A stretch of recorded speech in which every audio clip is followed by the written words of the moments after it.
அங்க உள்ள முருகனுக்கு அப்படி என்ன சார் சக்தி? அதாவது சூர சம்ஹாரம் பண்ணின மூர்த்தி. சம்ஹாரமூர்த்தி. சம்ஹாரமூர்த்தி. அதனாலேயே அவருக்கு சக்தி ஜாஸ்தி. அதனால அது ஒண்ணு பண்ணலாம். 2வது வேல் பூஜைன்னு ஒண்ணு இருக்கு. அந்த வேலுக்கு வேல் தான் முக்கியமானது.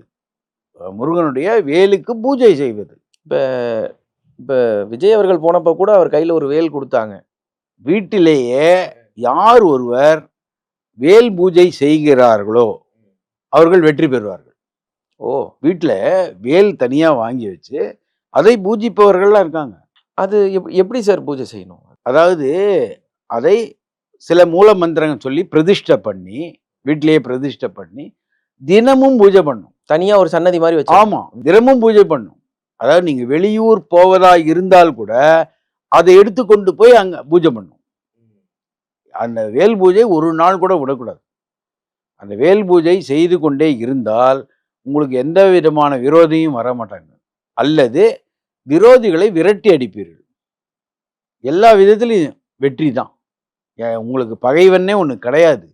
அதே போல நோய் இருக்காது. இந்த பலவிதமான நோய்கள் இருக்கு இல்லையா, அந்த நோய்கள் எல்லாம் போனோன்னா வேல் பூஜை தான் நல்லது. அந்த வெற்றி வேலை பொதுவாக பரிகாரம்னாலே வேல் பூஜை தான். அதுதான் முக்கியமானது. திருச்செந்தூர் முருகனுக்கு பண்ணும்போது உங்களுக்கு எல்லா விதமான விசேஷம் கிடைக்கும். பொதுவாக என்ன பண்ணுறாங்கன்னா, இன்னைக்கு போகிறதுனா உடனே திரும்பி வந்துடுறாங்க. எந்த இடத்தில் பரிகாரம் செய்கிறோமோ அன்று அந்த இரவு தங்க வேண்டும். அந்த அந்த சரௌண்டிங்ல இருக்கணும். அந்த இடத்துல இருக்கணும்.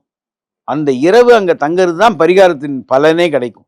இன்னைக்கு காலைல போறோம்னா நைட்டு தங்கிட்டு அடுத்த நாள் தான் வரணும். ஆமாம்.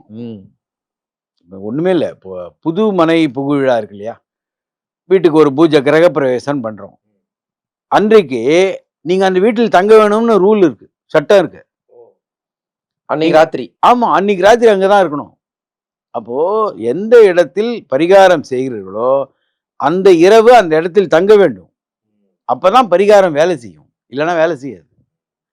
அப்போ இது போல சில முக்கியமான இடங்கள் இருக்கு.